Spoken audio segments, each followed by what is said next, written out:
Halo teman-teman semua, jadi di sini kami dari kelompok 2 akan memberikan penjelasan mengenai alat-alat yang biasa kita temukan pada stasiun meteorologi dan juga AWS atau Automatic Weather Station. Nah, untuk alat yang pertama di sini terdapat ombrometer tipe observatorium. Ombrometer sendiri merupakan alat pengukur curah hujan atau biasa disebut dengan alat penakar curah hujan. Ombrometer dengan tipe observatorium dapat diartikan sebagai alat penakar curah hujan manual yang memerlukan gelas ukur yang nantinya digunakan untuk mengukur curah hujan yang turun setiap harinya. Alat ini perlu dipasang di tempat yang terbuka sehingga air hujan yang turun nanti akan dapat langsung diterima oleh alat ini. Satuan alat dan satuan ukur yang digunakan oleh alat ini yaitu milimeter dengan tingkat ketelitian sampai dengan 0,1 milimeter. Bagian-bagian yang terdapat pada alat ini yaitu corong penakar, tabung penampung, keran, penyangga, dan juga gelas ukur berskala 0 sampai 25 mm. Prinsip kerja dari alat ini yaitu saat terjadi hujan, maka air hujan yang tercurah akan masuk ke dalam corong penakar ombrometer tipe observatorium. Kemudian air masuk dan dialirkan ke dalam tabung penampung yang ada di bawahnya hingga terkumpul. Pada saat dilakukan pengamatan atau pengukuran, air hujan yang tertampung di tabung penampung kemudian diukur dengan menggunakan gelas ukur dengan cara dialirkan melalui keran. Apabila jumlah curah hujan yang tertampung di dalam tabung penampung jumlahnya melebihi dengan kapasitas dari gelas ukur, maka pengukuran dilakukan beberapa kali atau berulang sehingga air hujan yang tertampung dapat terukur semua atau air dalam tabung penampung benar-benar kering. Seperti alat-alat lainnya, tentu saja alat ini memiliki kelebihan dan kekurangan. Kelebihannya sendiri yaitu memiliki tingkat ketelitian yang lebih tinggi dibandingkan alat otomatis. Yang kedua, satuan alat dari alat ini dan satuan ukurnya memiliki kesamaan yaitu milimeter sehingga memudahkan dalam proses pengukuran. Yang ketiga, pemeliharaannya jauh lebih mudah atau relatif lebih mudah dibandingkan dengan alat-alat lainnya. Untuk kekurangannya sendiri yaitu mengingat besarnya alat ini, maka diperlukan alat-alat khusus atau alat-alat penunjang lain pada saat pemasangan alat. Yang kedua, memiliki resiko kerusakan pada alat gelas ukurnya. Dan yang ketiga, kurang praktis dan kurang efisien mengingat bagaimana prinsip kerja dari ombrometer tipe observatorium ini. Selanjutnya, saya akan menjelaskan mengenai alat yang digunakan untuk mengukur kelembaban udara, yaitu psikometer sangkar. Satuan alat ini yaitu derajat Celcius dengan satuan ukur persen dan ketelitian 0,5 derajat Celcius. Prinsip kerja alat ini mengikuti hukum termodinamika. Adapun bagian-bagian alat ini ditunjukkan dengan huruf A yaitu statif, huruf B termometer bola basah atau TBB, huruf C termometer bola kering atau TBK, huruf D kain kasa yang dibasahi, dan huruf E yaitu bejana tempat air. Adapun pembacaannya, kita membaca termometer bola basah terlebih dahulu, kemudian kita membaca termometer bola kering. Alat ini digunakan untuk mengukur kecepatan angin sekitar antara 3 sampai 5 meter per detik, di mana kita mengukur pada pukul 7, pukul 13, pukul 14, dan pukul 18 atau pukul 6 sore. Tentunya alat ini memiliki kelebihan dan kekurangan. Yang pertama, kelebihan dari alat ini karena alat ini ditempatkan di alam terbuka dengan pelindung sehingga ada pergerakan angin yang masuk ke dalam alat ini. Dengan adanya pelindung tersebut, penginderanya terhindar dari sinar matahari langsung, air hujan, maupun angin yang terlalu kencang. Sedangkan untuk kekurangannya, yang pertama, data yang diperoleh berupa data mentah sehingga diperlukan pengolahan lebih lanjut. Yang kedua, perlu penggantian kain kasa yang harus dicuci terlebih dahulu sebelum digunakan untuk menghindari kotoran yang dapat menghambat penyerapan dan penguapan air sehingga penggunaan alat ini kurang efisien. Baik, selanjutnya adalah termometer biasa. Alat ini digunakan untuk mengukur suhu dan juga perubahan suhu. Prinsip kerjanya adalah memuai ruang zat cair. Alat ini memiliki satuan alat yaitu derajat Celcius, satuan ukur derajat Celcius, dan memiliki ketelitian 0,5 derajat Celcius. Bagian alatnya yaitu terdiri dari kapiler yang berisi cairan di dalamnya, yaitu biasanya terdapat alkohol ataupun air raksa. Dan juga bagian utama yang lain adalah reservoir, di mana reservoir ini merupakan tandan zat cair tersebut. Bisa dilihat pada gambar berikut, termometer ini memiliki titik tetap atas, kemudian memiliki skala suhu atau derajat panasnya, kemudian titik tetap bawah. Selanjutnya adalah termohygrometer. Termohygrometer adalah alat yang digunakan untuk mengukur suhu dan juga kelembapan. Prinsip kerjanya adalah, yang pertama ada termometer yang berprinsipkan muai 2 logam, dan hygrometer, yaitu hygroscopis rambut. Termohygrometer terdiri dari 2 termometer, satu disebut dry bulb dan satunya disebut wet bulb. Termohygrometer bekerja berdasarkan fenomena yang disebut penguapan dingin. Ketika air menguap dari suatu permukaan, permukaan akan dingin karena molekul air membawa energi panas dari permukaan selama penguapan. Karena adanya efek pendinginan, ini wet bulb selalu menunjukkan temperatur yang rendah dibandingkan dry bulb. Penguapan air dari permukaan wet bulb sebanding dengan kelembapan udara di atmosfer. Satuan alat dari termohygrometer ini adalah derajat Celcius dan juga persen, sedangkan dengan satuan ukur derajat Celcius dan persen. Ketelitian alat yaitu 0,5 derajat Celcius dan 1%.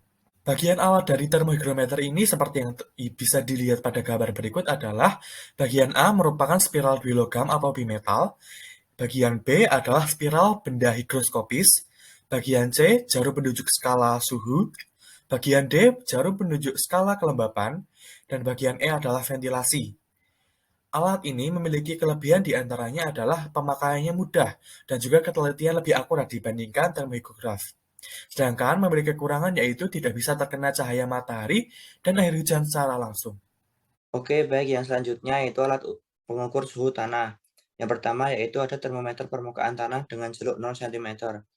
Prinsip kerja dari alat pengukur ini yaitu dengan muai zat cair yang biasanya berisi dengan air raksa.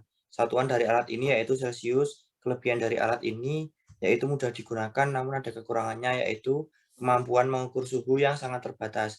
Terdapat bagian-bagian dari alat ini. Yang pertama, simbol A yaitu termometer zat cair, yang bagian B yaitu reservoir, bagian C yaitu statif kaki 3, bagian D yaitu tabung pelindung reservoir.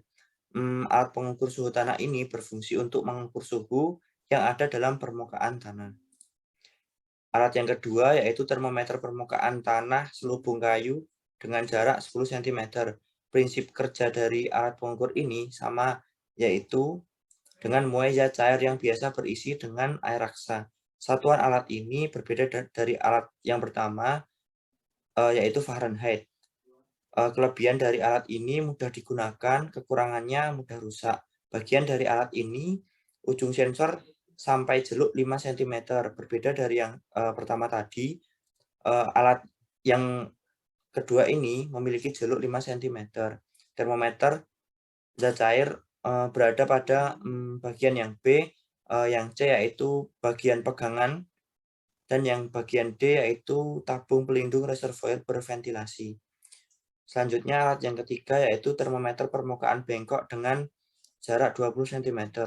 Prinsip dari kerja termometer ini yaitu muai zat cair. Satuan alat yaitu Celcius. Kelebihan dapat mengukur hingga kedalaman 20 cm. Kekurangannya yaitu ketika mengukur suhu harus mengebor atau melubangi tanah yang akan diukur suhunya. Bagian alat, bagian A yaitu reservoir untuk jeluk tanah dengan jarak 20 cm, pipa bagian B, pipa kapiler berisi air raksa. Selanjutnya yang terakhir yaitu termometer permukaan tanah dengan tipe Simmons. Prinsip kerja dari termometer ini yaitu muai zat cair. Satuan alat yaitu Celcius. Kelebihan dari alat ini pengukurannya bisa berjarak 50 cm. Kekurangannya susah dalam penerapannya karena jarak yang digunakan sangat lebar dan panjang. Bagian dari alat ini, bagian A yaitu pipa pelindung termometer, bagian B bagian sensor, bagian C termometer zat cair, bagian D reservoir, bagian E rantai. Sekian dari saya, akan dilanjutkan oleh teman saya. Terima kasih. Solarimeter tipe Jordan. Alat ini berfungsi untuk mengukur panjang penyinaran matahari. Pada layar tertera gambar alat ini dan bagian-bagiannya. Yang A merupakan silinder tengah dengan kemiringan 60 derajat. Kemudian yang B merupakan celah masuknya sinar, C merupakan pelindung celah, dan D merupakan skrup pengatur kemiringan. Alat ini memiliki satuan yaitu jam, kemudian satuan pengukuran persen, ketelitian 0,5 jam, serta prinsip kerja fotokemis dan kertas pias. Untuk cara kerjanya, alat ini yaitu sinar matahari masuk akan bereaksi dengan kalium ferrosianida membentuk garam ferro. Garam ferro yang terbentuk akan teroksidasi sehingga terbentuk noda jika bereaksi atau dicuci dengan Aquades. Nah, noda yang terbentuk ini akan diukur panjangnya. Kemudian panjang yang terukur merupakan panjang penyinaran aktual. Alat ini memiliki kelebihan yaitu langsung dapat diketahui besarannya dan dapat diatur kemiringannya. Namun juga memiliki kekurangan yaitu harus diperhatikan standar kepekaan baku terhadap sinar, kemudian pencatatan data tidak bisa ditunda dan kurang praktis. Nah, selanjutnya ada alat pengukur radiasi matahari, yaitu aktinograf. Aktinograf memiliki bagian-bagian, yaitu yang pertama, sensor yang terdiri dari masing-masing 2 strip bimetal yang bercat hitam dan putih, 2 glass dome mentransmisikan 90% energi elektromagnetik, 3 plat pengatur bimetal, 4 mekanik pembesar, 5 tangkai dan pena pencatat, 6 drum clock atau silinder berputar yang dilengkapi dengan kertas bias, 7 pengatur atau perarata rata air, 8 kontainer silika gel menyerap uap air agar tidak terjadi kondensasi pada permukaan glass dome, 9 bagian dasar, dan 10 penutup atau cover. Nah, untuk prinsip kerja dari aktinograf sendiri yaitu perbedaan panjang akibat adanya perbedaan temperatur. Nah, kemudian bimetal diatur sedemikian rupa sehingga bila kedua lempengan logam berada pada temperatur yang sama, maka pena akan menunjukkan angka 0. Kemudian, jika terdapat radiasi matahari yang mengenai lempengan-lempengan tersebut, lempengan yang berwarna hitam akan menyerap panas lebih banyak, sehingga logam hitam tersebut lebih panjang dibandingkan dengan logam berwarna putih yang sifatnya kurang menyerap panas. Nah, di antara lempengan tersebut disambung dengan pena yang apabila terjadi perubahan temperatur menyebabkan perubahan panjang, sehingga potongan lempeng logam tersebut akan menggerakkan pena. Pena tersebut bergerak naik turun. Makin besar intensitas radiasi matahari yang mengenai lempengan logam, maka makin besar pula perbedaan temperatur kedua logam tadi. Semakin besar perbedaan temperatur, semakin besar pula perbedaan panjang, sehingga pena bergerak semakin tinggi. Alat selanjutnya adalah cup anemometer. Cup anemometer adalah alat yang digunakan untuk mengukur kecepatan angin. Cup anemometer terdiri dari beberapa bagian, yaitu mangkok anemo, pencatat jarak atau counter, dan penyangga. Prinsip kerja dari cup anemometer yaitu dengan sistem mekanik roda gigi yang digerakkan oleh rotor yang berhubungan dengan mangkok anemo. Dengan mengukur banyaknya mangkok anemo berputar melalui alat mekanik, maka dapat diketahui kecepatan angin. Satuan cup anemometer adalah kilometer, sedangkan satuan ukur yaitu kilometer per jam dengan ketelitian 1 km. Kelebihan cup anemometer adalah dapat menerima arah angin dari manapun. Cup anemometer dapat dipasang pada ketinggian setengah, 2, dan 10 meter pada tempat yang terbuka, dan dapat diketahui kecepatan angin harian. Sedangkan kekurangan cup anemometer yaitu untuk memperoleh data matang harus dilakukan perhitungan terlebih dahulu. Dan jika cup anemometer dipasang pada ketinggian 10 meter di daerah rawan petir, maka alat ini membutuhkan alat penangkal petir. Baik, selanjutnya yaitu pitch evaporimeter. Pitch evaporimeter merupakan suatu alat yang digunakan untuk mengukur laju penguapan air. Alat ini memiliki bagian-bagian seperti tampak pada gambar di samping. A. Tabung kaca sebagai tempat air dengan skala satuan milimeter. B. Kawat penjepit sebagai tempat untuk meletakkan kertas berpori. C. Gantungan yang berfungsi untuk menggantungkan tabung pada suatu alat. Biji evaporimeter memiliki satuan alat yaitu mililiter, satuan ukur yaitu milimeter, dan ketelitian 0,05 mililiter. Prinsip kerja pada alat ini yaitu pengukuran selisih tinggi permukaan air. Waktu pengukuran alat ini dapat dilakukan dalam sehari yang terbagi menjadi dua. Pertama, pengukuran dilakukan untuk mengetahui tinggi permukaan air pada tabung. Kedua, pengukuran dilakukan untuk mengetahui perubahan tinggi permukaan air dengan melakukan pengurangan yang nantinya akan diketahui besarnya penguapan. Hasil pengukuran dari alat ini dapat terbaca setelah terjadinya penguapan. Alat ini memiliki kelebihan, yaitu alat yang mudah digunakan karena konstruksinya yang sederhana dan harganya yang relatif murah. Sedangkan kekurangannya yaitu ukuran sensor yang terlalu kecil dan alatnya yang mudah rusak. Alat yang selanjutnya yaitu Automatic Weather Station atau AWS. AWS merupakan suatu peralatan yang digunakan untuk pengumpulan data cuaca secara otomatis serta diproses untuk mempermudah pengamatan. AWS dipasang pada permukaan tanah terbuka yang bebas hambatan agar tidak terganggu bangunan atau pepohonan di sekitar tempat pengamatan. Alat ini tentunya memiliki keunggulan dan kekurangan. Untuk keunggulannya sendiri, yang pertama, praktis dan mudah dalam pengambilan data. Pengamatan dilakukan secara kontinu tanpa putus, data yang dihasilkan lebih akurat, penyimpanan data secara otomatis, serta penyimpanan data dapat dilakukan sampai cuaca ekstrim. Untuk kekurangannya sendiri, yang pertama, harus dilakukan pemeliharaan secara rutin, diperlukan teknisi yang handal dalam mengoperasikannya, dibutuhkan software untuk membaca data yang dihasilkan, serta harga operasionalnya yang cukup tinggi. Selanjutnya, untuk bagian-bagian AWS.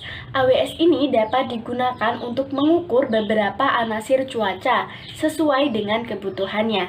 Antara lain terdapat sensor angin untuk mengukur angin, sensor suhu dan kelembaban udara untuk mengukur suhu dan kelembaban udara, sensor curah hujan untuk mengukur curah hujan, dan sensor tanah untuk mengukur tanah.